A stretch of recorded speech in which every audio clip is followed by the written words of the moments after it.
नमस्कार, आप देख रहे हैं फ्रीडम न्यूज। चलिए खबरों का सिलसिला आगे बढ़ाते हैं और खबरें देखते हैं विस्तार से। संगम नगरी प्रयागराज में बेहद चौंकाने वाला मामला सामने आया है, जहां आस्था और अंधविश्वास के बीच फंसी महिला ने अब मदद की गुहार लगाई है। प्रयागराज के मीरापुर की रहने वाली पीड़ित महिला संगीता गुप्ता ने प्रेस वार्ता करते हुए बड़ा खुलासा किया है।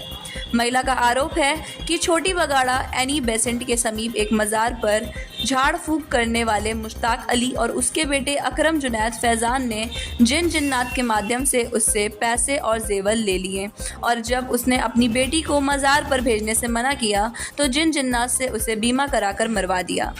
पीड़ित महिला ने कहा कि मेरे घर के 6 लोग को इन लोगों ने मार दिया है और अब मैं मज़ार पर नहीं जा रही हूं तो मुझे जिन्नात से मरवाने की धमकी दे रहे हैं और पैसे जेवर की डिमांड कर रहे हैं। संगीता गुप्ता ने पुलिस में भी शिकायत की, मगर यह वहां से पुलिस पहुंचने पर भाग गए। झाड़ फूंक के नाम पर धोखाधड़ी करने वालों के खिलाफ सख्त कार्रवाई करने की मांग की है।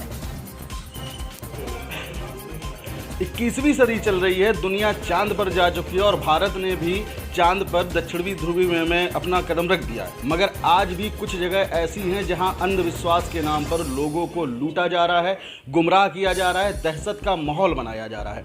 आज हम प्रयागराज के इलेक्ट्रॉनिक मीडिया क्लब ऑफिस में, जहां पर एक पीड़िता हमारे साथ में है, जिन्होंने कि बताया है कि किस तरह से उनके साथ क्या क्या घटनाएं घटी और धर्म के नाम पर डरवा करके, जिंद के नाम पर किस तरह से उनको मतलब एक तरह से डरवाया गया, धमकाया गया और पैसे की उगाही भी की गई और निरंतर वो उगाही अभी तक की जा रही है। प्रशासन बिल्कुल मौन है, प्रशासन को इस बारे में जानकारी है भी कि नहीं है और अब तक इस तरह की इस पर कोई कार्रवाई भी नहीं हुई है। हमारे साथ में मैडम हैं, इनसे हम आपकी बातचीत करवाते हैं। मैडम, क्या है मामला और किस तरह से आप जो आरोप लगा रही, बहुत बड़े आरोप होते हैं, तो क्या लगता है ऐसा कुछ है वहाँ पर, क्या है? देखिए, हम आरोप लगा रहे हैं, जिस मज़ार पे हम गए हैं उसी का आरोप लगाएंगे, क्योंकि दूसरे मज़ार पे हम लगा नहीं सकते।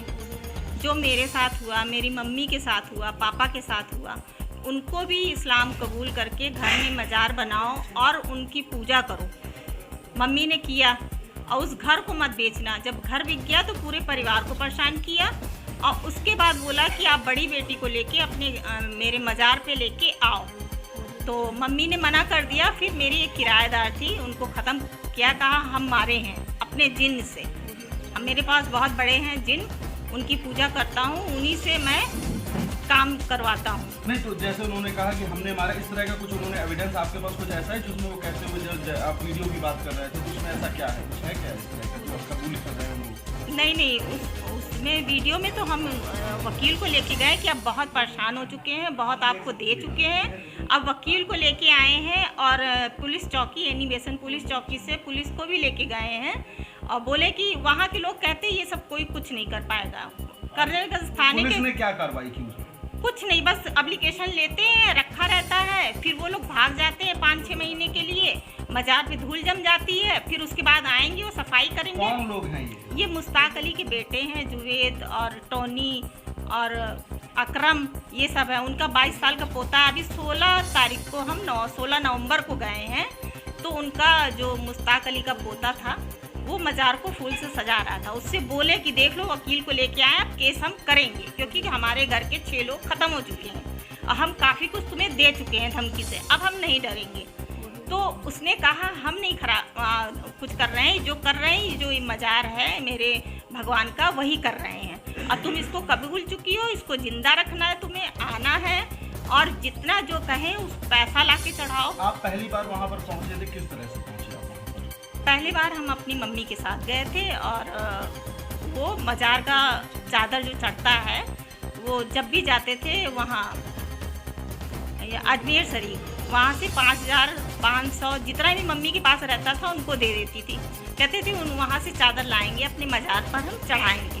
चुपचाप दे देती थी, क्योंकि बात नहीं मानेगी तो मेरे भाई दोनों में और पापा सब की तबीयत खराब हुई। कितने लोगों की क्षति हुई है आपको? इस तरह ये जो बातें, इनसे क्या क्षति हुई है आपको? इनसे हमें मेरे घर की 6 औरतें गई हैं और एक साल के अंतर पे, जिसके वजह से डर से हमें 4 चूड़ी एक करके उनको देना पड़ा, 1 चैन देना पड़ा और जो पैसा था मेरे पास उसको देना पड़ा। उसके बावजूद नहीं बात मानी। अभी हमने एक ज़मीन खरीदी है एयरपोर्ट के पास, बोले वो हमें दान करो, वहाँ पे हम अपना मज़ार बनाएंगे, और नहीं दोगी तो 6 लोग को खो चुकी हो, उसके बाद क्या होगा तुम्हारा कोई नहीं सुनेगा। एक बार फिर से बता दी किस जगह पर है ये मजार और क्या नाम है उनके, एक बार फिर से मुझे बता दी। ये छोटा बगाड़ा का एनिवेशन है, उसी के पास गली के अंदर ऐसी गली है पतली, वहाँ मतलब औरतें अगर चीखी चिल्लाए तो कोई सुनने वाला नहीं है। उसी गली के अंदर उनका मजार है। उनके मजार पे औरतें 30 से 60 साल की आती हैं, लड़कियां भी आती हैं और सबको धमकी दिए हैं मारने की और डरी हुई आती है एक दूसरे। और भी लोगों ने कुछ कंप्लेन की है कभी? नहीं, एक दूसरे से उनके मजार पे कोई बात भी नहीं कर सकता, मजार के लिए कोई गलत भी नहीं बोल सकता। नाम बताइए। मेरा नाम संगीता गुप्ता। तो ये संगीता गुप्ता जी थी जो हमारे साथ मौजूद थी। आज भी इस तरह के लोग हैं जो लोगों को डरवा धमका करके और इस तरह से उगाही करते हैं, पैसे की वसूली करते हैं। तो प्रशासन से मैं एक मांग करना चाहूँगा, इस पर एक बार निष्पक्ष जांच हो करके इसमें जो भी है तो आगे की कार्रवाई की जाए। प्रयागराज से फ्रीडम न्यूज़ के लिए नितेश सोनी की रिपोर्ट।